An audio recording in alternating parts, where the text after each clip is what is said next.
Okay, hello students. Today I'm going to teach you law of contract. So for a layperson, what does contract mean? So I believe that if you heard this words contract to you, contract and agreement is actually the same thing. Actually, it's wrong to say so. Why I say it's wrong to say so? Because it is actually right to say that all contract is actually agreement. However, not all agreement is actually contract. Why actually not all agreements is actually contract? This is because only those agreements which is enforceable under the law will become contract. This is clearly stated so under our Malaysian Contract Act. So we will be referring to our Contract Act, which is our Contract Act 1950. And if there is a lacuna in our act, then only we are going to refer to the English law. So meaning we are also going to use these English cases to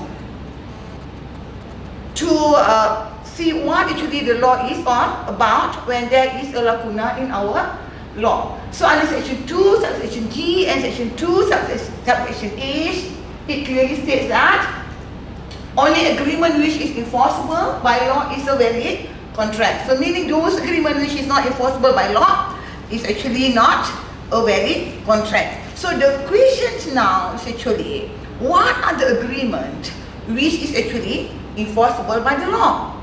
Because if you enter an agreement, you thought that this agreement can be enforced under the law. What does it mean when I say that agreement is not enforceable by the law? So once that agreement is not enforceable by the law, you take that agreement to court, then you are going to lose your case, meaning that agreement will be useless. So if we enter into an agreement, of course, we want our agreement to be a valid one. Why? Because once you take this agreement to court, you want to win your case. So how to determine whether this agreement is a valid agreement or not? So a valid agreement must have all these 8 elements. All these 8 elements, is it? So why actually the element number 8 here, I draw a blue line and it is being highlighted in blue because the number 8 element, this element is not compulsory in all agreement. Only if it's being provided by statute, if the statute says that where you need to fulfill these formalities, then under that situation, we need the element of number 8. If not, all the other 7 elements, this is actually compulsory. Whereas number 8, if it's not provided by statute, this will become an option to the parties to the said agreement. So what is all these 8 elements? Offer and acceptance, tawaran dan penerimaan. So let us discuss this element. Element number 1 is offer and acceptance. So offer and acceptance, tawaran dan penerimaan. The person who is making the offer is known as the offeror or the promisor or proposer. Okay? And the person who is making an acceptance is known as the offeree or promisee or acceptor. Okay? So under the contract, we must have these 2 parties, whereby the parties will be the offerer who is really offering the said offer, and also the acceptor who will be accepting the said offer. And then the second element is consideration. And what is actually consideration? Consideration is actually the value of the contract. Consideration, balasan. So meaning a contract must have value, it must have price. If the contract does not have a price, then the contract will not be a valid contract. And number 3 is intention, meaning both parties, the offerer and the offeree, they must have this intention to be bounded by the law. If they does not have this intention to be bounded by the law, then of course the contract will not be a valid contract. And number 4 is capacity. Who must have the capacity? Both parties who enter into the contract must have this capacity. They must have the capabilities to enter into the contract. So meaning these both parties, there must be an adult. An adult under our law is a person who had already reached the age of majority, which is 18 years old, and they also must be of sound mind. Sound mind meaning they are capable of making a wise decision, meaning they can think wisely what is the effect of the contract upon them. And number 5 is actually consent. Kerelaan bebas, meaning both parties need to give their consent to enter into the contract, meaning they are not being forced, they are not being induced to enter into the contract. And what actually is the element number 6? Element number 6 is actually legality, kesahan di sisi undang-undang. So meaning the subject matter of the contract must be legal, the consideration, the value of the contract must be legal. So if it is something which is illegal, let's say this is a contract, however a contract to purchase drug, let's say, it is illegal. Why actually is illegal?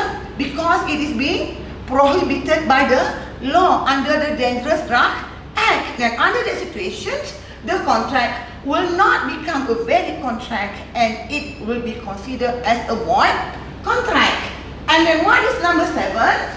Number 7 is certainty, kepastian, meaning the term of the contract have to be certain, the subject matter have to be certain, the consideration have to be certain. If it's very vague, kabur, okay, then the contract again will not be a valid contract. Then let us go on with the final element, which is formalities. As I informed you earlier just now, these formalities is not a must element under all contract. Why? Because contract, no need to have formalities. You can do it orally. In fact, almost every day we involve in a contract. You bought your breakfast from the makcik lemak seller. That is actually a contract and it does not have any formalities. You do not enter into the contract. There is no writing saying you bought the nasi lemak and she is selling you the nasi lemak. And it is still a valid contract. However, if it is being provided by statute that the contract must be in writing, or maybe there must be a witness to the contract, or maybe the contract need to fulfill certain format, then under that situation, because it is being provided under the statute, under the situation to make the contract valid, it must follow what has been provided by the statute. An example of this kind of contract is the contract of marriage in Malaysia. Why? Because in Malaysia, the contract of marriage, according to the state enactment, it must be in writing, meaning you must have the marriage certificate.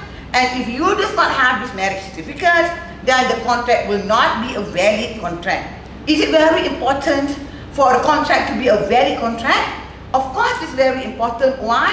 Because once it's valid, then only you can claim your right under the contract. So let's say if the contract of marriage is not valid.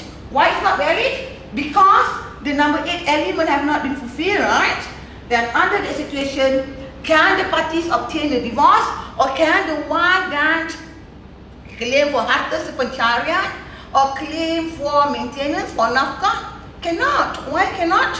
Because the wife does not have this marriage certificate, and under that situation, the contract is not a valid contract under our law.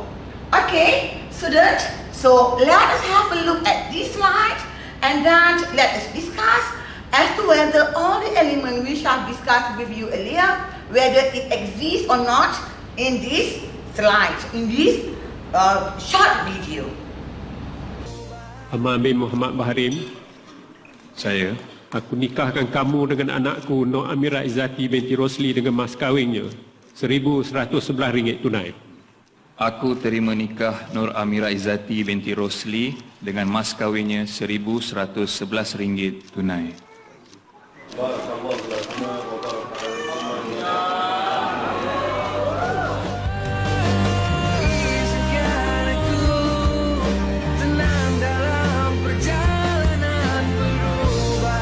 Alhamdulillah, saya Berjaya dengan satu lafaz. Aku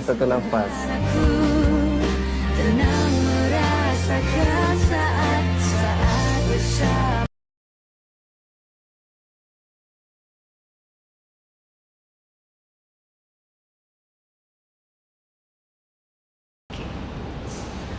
Okay, student, did you enjoy the video just now about this marriage? Can we say this is a contract of marriage, right? So this is a contract of marriage. Did you enjoy the video just now? So what I'm going to ask you is this: from the said video, where is actually all these 8 elements which I have elaborated to you earlier? Where is all these 8 elements? Where is the offer and acceptance? Who is making the offer? Who is making the acceptance? Have you heard of the akad which is being pronounced by the bridegroom? The bridegroom says, I accept. Saya terima nikahnya, right? So what does it mean? It means that it is actually the bridegroom is the one who is actually the acceptor. Who is the offeror? The offeror is actually the bride under that situation. So that's why the wording of the akad says, saya terima, I accepted the nikah. Okay, because why?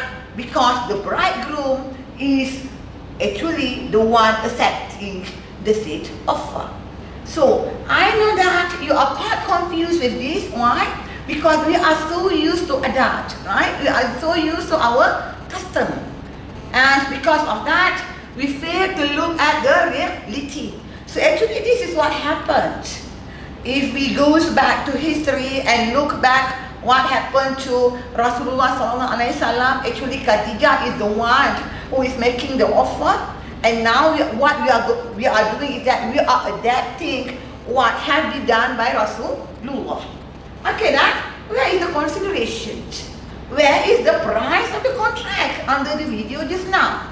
It is the mahar, the mas kawin. The mas kawin is the consideration. Okay, then how much is the consideration? It seems that the value of the consideration is very little, right? Does it mean that this is the value of the bride? Okay, does it mean that the value of a woman is that cheap? Is it so? No, because consideration need not be adequate. As long as there is consideration, then the contract will be a valid contract. So consideration is only a symbol which must exist to make the contract valid. Whether it's adequate or not, it is not important. Then where is actually the intention of both parties then? So that's why when you see from the video, you can see that the bride is there, the bridegroom is there, why actually both parties is there, and family of both parties is also there. Well, why is it so? This is because the Qadi wanted to ensure that there is consent from both parties. And then where is the capacity? The keupayaan. So that's why both parties is there. This is to determine that they have the capacity, that both parties are actually adult, and both parties are actually of a sound mind. So this is being determined during the Majlis Al-Akad itself. And then where is the consent? The kerelaan bebas. The consent is where the Qadi actually impose questions to both parties. So from there, consent is being determined. Okay? The legality. So of course, when we saw from the video, we can see that this Majlis Al-Akad is being taken place in the proper place whereby both families is there. Of course, it's really legal. And then I've also shown you the certificate of marriage, meaning it's being registered, right? So under that situation, this actually is a legal marriage. The certainty is actually from the akad pronounced by the bridegroom. So that's why sometimes we realize that the pronouncement of akad take a few times before it's being pronounced as valid. Why is it so? Does it mean that the Qadi wanted to bully the bridegroom? Is it so? No. It is because they wanted to ensure that actually the bridegroom is certain with regards to the identity of the bride. If not, certainty will be tainted under that situation. And where is the formalities? The formalities, of course, is the certificate of marriage. This certificate of marriage will be registered and it will be issued to both parties. So, all these 8 elements actually exist in the contract of marriage. So that's why, student, I wanted to ask you this. We always watch movie, right? And in the movie, sometimes we watch that Aaron Aziz now pronounce an akad toward Nora Danish. So why actually that akad is not valid under this movie? Why is it not valid? Because it lack of intention. Because both parties, they does not have intention to be bounded by the law. And because they know actually they are only acting. So that's why that akad is not a valid contract.